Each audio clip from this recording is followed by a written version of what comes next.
बहुत बहुत शुक्रिया। तजारती वक्फे के बाद ज़रा पहले हम लद्दाख का रुख करते हैं। आपने नेशनल कॉन्फ्रेंस सुना, आपने अपनी पार्टी को सुना, लेकिन ज़रा लेह लद्दाख की हम तस्वीर आपको दिखाते हैं।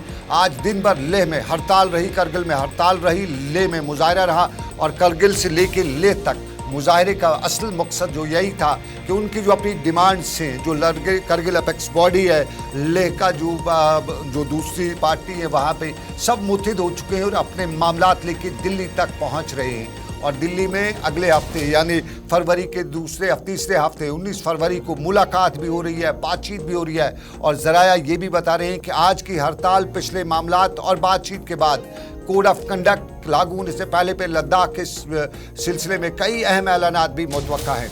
बताया जाता है कि मरकज़ी सरकार, जो हमें ज़राए से मालूम हुआ है कि लद्दाख में 2 अजला के क़याम पर अमल लाने के लिए संजीदगी से गौर भी किया जा रहा है। और लद्दाख से कुछ हल्कों ने इस बात की भी तस्दीक की है कि 19 फरवरी को होने वाली मीटिंग में मुतालबात को मनवाने के सिलसिले में जो आज हड़ताल वगैरह की गई थी, जो आज मुजाहरे किए गए थे, उसके बाद मरकज़ी सरकार के पास कोई गुंजाइश नहीं बची है और मरकज़ी सरकार को तहरीरी तौर पे तमाम नुकात पेश किए जाएंगे जिन पर बातचीत होगी। और इन नुकात में लद्दाख को मुकम्मल रियासत का दर्जा देने, इसम्बली का क़याम अमल में लाने, पब्लिक सर्विस कमीशन बोर्ड का क़याम अमल में लाने, लद्दाख को सिख शेड्यूल में शामिल करना, रोज़गार मुकामी लोगों को फराहम करना, ज़मीन किसी गैर रियासती को ख़रीदने की इजाज़त न देना और ये तमाम जो मुतालबात हैं, इस पर मुश्तरका जो लद्दाख का फोरम है वो उस पर 19 फरवरी को मरकज़ी सरकार के साथ बातचीत करेगा। और ख़बर है कि दिल्ली से मुस्बत जवाब मिल रहा है, दिल्ली बड़े हद तक मुस्बत जवाब दे रही है।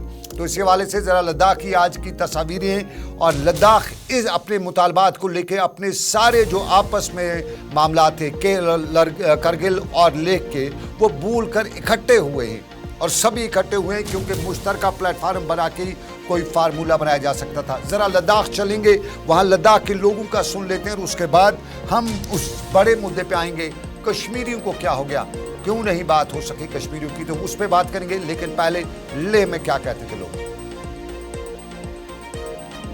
19 तारीख को जो बातचीत का सिलसिला दोबारा से रिज्यूम होने वाला है, उसमें हिस्सा लेंगे। अगर उसमें हमारे मंशा के लद्दाख के लोगों के इंस्पायरेशन के हिसाब से अगर कोई नतीजा निकलता है तो हम इंतजार भी करेंगे, लेकिन हमारा जिद्दोजहद जारी रहेगा। अगर वो नहीं होता है तो 20 से 21 तारीख के बाद किसी भी दिन हम अमरन अनशन, जैसे मैंने कहा कि हम ले भी शुरू करेंगे। आंचुक जी के साथ साथ हम लोग अनशन पर बैठेंगे और आंचुक जी ने जैसे पहले 21 दिन का जो अनशन का जो उन्होंने अनाउंसमेंट किया था। लद्दाख की तारीख में 19 फरवरी काफ़ी अहमियत का हामिल करता जा रहा है। विद इन द कॉन्स्टिट्यूशन यानी आईन के दायरे के अंदर लद्दाख के लोग मुतालबा करें। लेकिन सवाल यहाँ पे जम्मू कश्मीर के इस हिस्से की बात भी की जाती है। सवाल यह है कि 5 अगस्त का फैसला हुआ, उस फैसले को सुप्रीम कोर्ट तक लिया गया। बहुत से हल्के कहते हैं कि अगर एक अवामी जो इत्तेहाद है, अवामी एजिटेशन शुरू की गई होती तो शायद मामला सुप्रीम कोर्ट तक नहीं पहुंचता होता, सुप्रीम कोर्ट ये मामला शुरू किया जाता, इसको निपटाया जाता, शायद कहीं ना कहीं कश्मीर की बात हो पाती। Point number 1।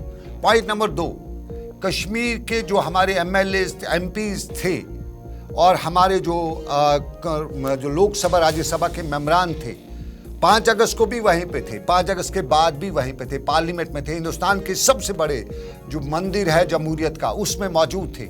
लेकिन जो कश्मीरियों के मामला जो हैं सही तरह पे प्लीड नहीं कर सके।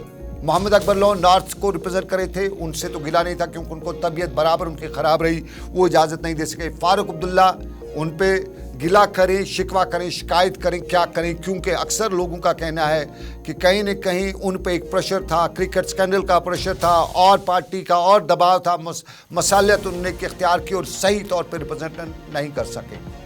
और फिर यहाँ पे अगर देखा जाए तो रिटायर्ड जस्टिस हसनैन मसूदी, उनके बारे में भी ऐसा ही कहा जा सकता है।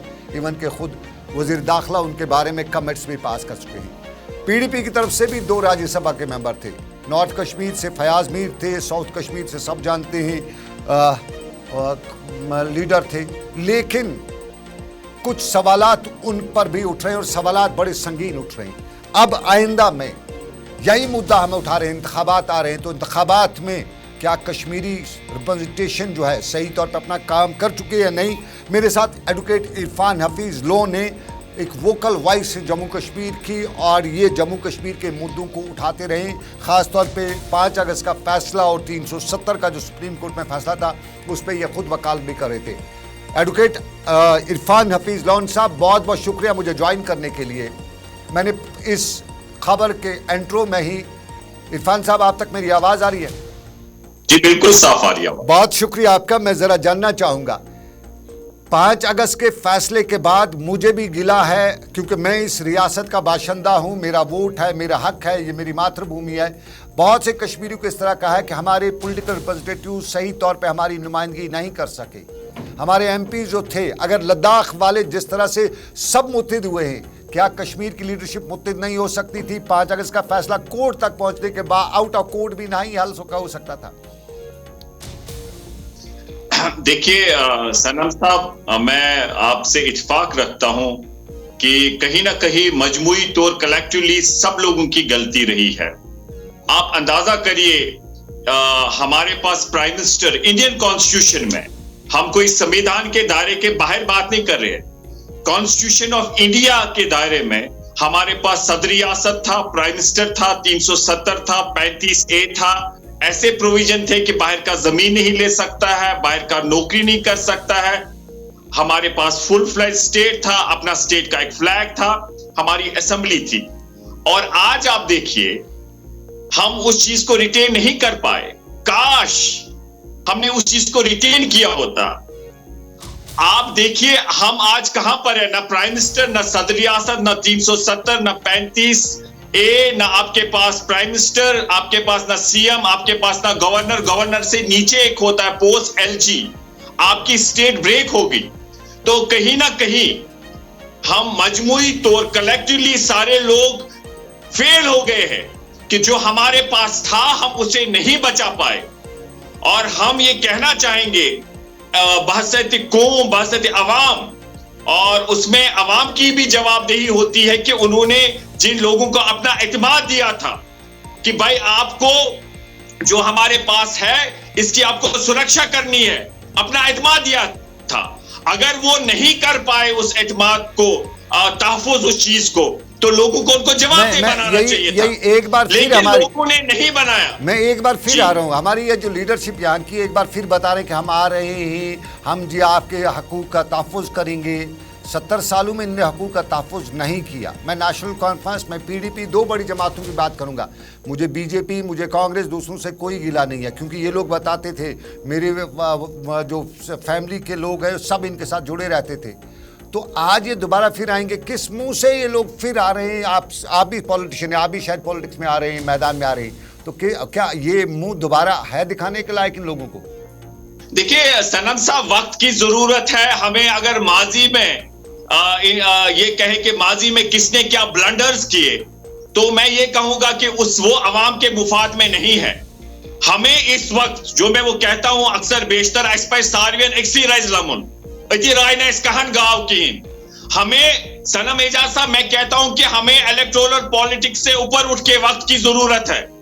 एक आंदोलन, एक तहरीक बनानी है, पूरे देश भर में घूमना है, और हमें हिंदुस्तान के आईन के दायरे में अपने। मैं हिंदुस्तान के आईन को मानता हूं। मैं एक चीज चाहता हूं, अगर हमारा यहां से रिप्रेजेंटेटिव जाके पार्लियामेंट में आवाज उठाता है, हिंदुस्तान के सबसे बड़े मंदिर में आवाज उठाता है, हिंदुस्तान के लोगों को बताता है कि मेरे साथ ये गलत नाइंसाफी हुई है, तो क्या हिंदुस्तान की आवाम उसके साथ खड़ा नहीं होगी? लेकिन जब उनको बताया नहीं गया, समझाया नहीं गया, पार्लियामेंट में सवाल नहीं उठाया गया, तो फिर क्या मुद्दा है हम यहाँ पे पार्लियामेंट का वोट किसी को डालें? बिल्कुल, मैं आपसे सहमत हूं।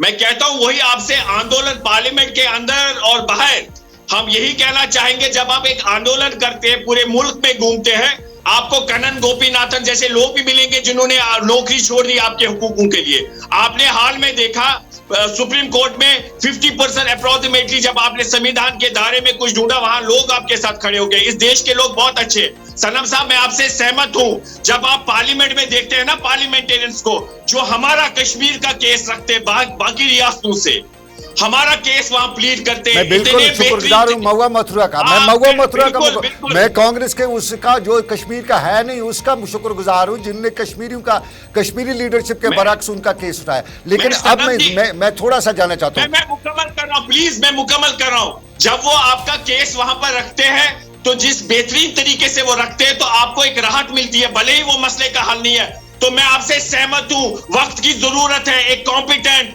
एक निडर, एक गुड रिप्रेजेंटेटिव, ऑनेस्ट, तो कैसे आइडेंटिफाई कैसे करें, ऐसे आइडेंटिफाई कैसे करें कश्मीरी के मेरा गुड रिप्रेजेंटेटिव है, ये मेरा सही रिप्रेजेंटेशन कैसे हो, वो कैसे आइडेंटिफाई होगा रिप्रेजेंटेटिव?